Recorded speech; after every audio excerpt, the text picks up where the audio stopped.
In December 1941, Japan attacked Pearl Harbor and changed the course of World War II forever. But what if that never happened? What if Japan had made a completely different decision? Instead of attacking Pearl Harbor, Hawaii, and the American Pacific Fleet, Japan could have launched its invasion against the Soviet Union. Not in Berlin, not in Moscow, but in Tokyo, a single decision was being considered that could have changed the fate of the entire war. One decision could have opened a second front against the Soviet Union and given Adolf Hitler exactly what he wanted most. At that moment, Germany was advancing toward Moscow, while Japan fielded one of the largest armies in Asia. If both invasions had happened at the same time, the Soviet Union would have faced Stalin's worst nightmare. Could Moscow have fallen? Could Hitler have won the war? Or would Japan have walked straight into the greatest military disaster in its history? Let's rewind history and change just one decision. On June 22, 1941, Germany launched Operation Barbarossa, the largest land invasion in human history. More than 3 million German soldiers crossed the Soviet border, advancing deep into Soviet territory at breathtaking speed. Minsk fell. Smolensk followed. Kyiv became the site of one of the largest military encirclements in history. Week after week, the Red Army suffered devastating losses while German armoured divisions continued driving toward Moscow. Around the world, many believed the Soviet Union would collapse before the end of 1941. Yet Stalin refused to move all of his reserves to the Western Front. The reason was almost 7,000 kilometers away, on the border with Japanese-occupied Manchuria. Far away in Siberia and the Soviet Far East, hundreds of thousands of Soviet troops remained on full alert. They were supported by roughly 1,700 tanks and hundreds of combat aircraft, ready to defend the eastern frontier if Japan invaded. Many of these units could have reinforced Moscow during its darkest hour. But Stalin could not take that risk. He feared that a surprise attack from Japan would force the Soviet Union into a devastating two-front war. Ironically, this was exactly the outcome Adolf Hitler had hoped for since the beginning of Operation Barbarossa. What makes this story even more remarkable is that this scenario was not just speculation. Japan had already prepared a real invasion plan. The Japanese General Staff developed a detailed invasion plan known as Operation Kantokuen. This was not a political fantasy or an unfinished proposal.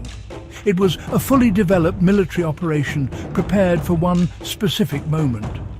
Its main striking force was the Kwantung Army, with more than 700,000 soldiers deployed along the Soviet border. The entire plan was closely tied to Germany's advance during Operation Barbarossa. Japanese leaders intended to strike only after the Soviet Union had been severely weakened, or if Moscow appeared close to falling. Every German victory brought Tokyo one step closer to war. By the autumn of 1941, the world stood closer to this possibility than most people realize today. Japan had every reason to hesitate. In 1938, Japanese forces fought Soviet troops near Lake Khasan. 1 year later, they suffered an even more devastating defeat at the Battle of Khalkhin Gol against Soviet forces led by General Georgy Zhukov. According to historical estimates, Japan lost between 45,000 and 60,000 soldiers killed, wounded, or missing during those border conflicts. Those defeats convinced many Japanese generals that another war against the Soviet Union would be extremely risky. At the same time, Japan's long war in China was draining its economy, while the United States imposed a devastating oil embargo. Japan now faced a critical decision: attack north into the Soviet Union or move south toward the oil fields and strategic resources of Malaya, French Indochina, the Dutch East Indies, and Singapore. In reality, Japan chose the southern strategy and attacked Pearl Harbor. But this time, Tokyo chooses war with the Soviet Union. In October 1941, Tokyo makes a historic decision and activates Operation Kantokuen instead of preparing the attack on Pearl Harbor. A secret mobilization is completed, placing nearly 850,000 Japanese soldiers along the Soviet border, while hundreds of thousands more prepare to follow as reserves. The Imperial Japanese Navy moves into position to blockade Vladivostok and support amphibious landings along the Soviet coast. At the very same time, the Wehrmacht continues its drive toward Moscow, unaware that the Soviet Union is about to face a second invasion. The attack begins with massive airstrikes against Soviet airfields, ammunition depots, railway junctions, and communication centers. Within hours, Japanese forces cross the border while Vladivostok comes under attack from both the sea and the air. The opening hours create confusion across the Soviet Far East, but Soviet border troops quickly regroup and begin putting up fierce resistance. For Stalin, his greatest fear has finally become reality. In real history, the Siberian divisions played a crucial role in defending Moscow during the winter of 1941. In this alternate timeline, those divisions never leave the Far East because they are desperately needed to stop the Japanese advance. The Soviet High Command can no longer reinforce Moscow with its best-trained reserve forces. For the first time, the German High Command believes victory may finally be within reach. After weeks of relentless fighting, German troops push into the outskirts of Moscow, while the Soviet government evacuates to Kuibyshev, now known as Samara. Around the world, many believe the Soviet Union is only days away from collapse. But capturing a capital city is not the same as winning a war. The greatest challenge is still ahead. Despite the fall of Moscow, in this alternate scenario, the Soviet Union refuses to surrender. Factories evacuated beyond the Ural Mountains continue producing tanks, aircraft and ammunition around the clock. Across the occupied territories, partisan groups launch constant attacks on German supply lines and railways. Meanwhile, Japan begins facing an enemy far more dangerous than the Red Army alone. The vast distances of Siberia, the lack of infrastructure and the brutal climate slowly destroy Japan's supply network.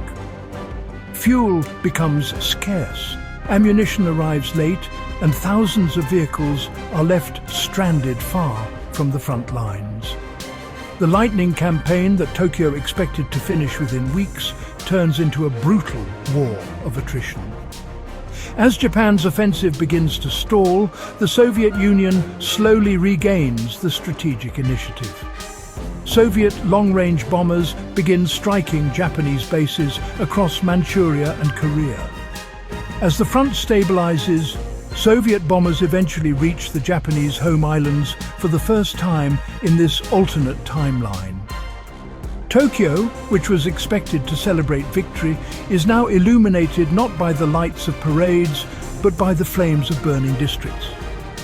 The capital of the Japanese Empire comes under relentless air raids.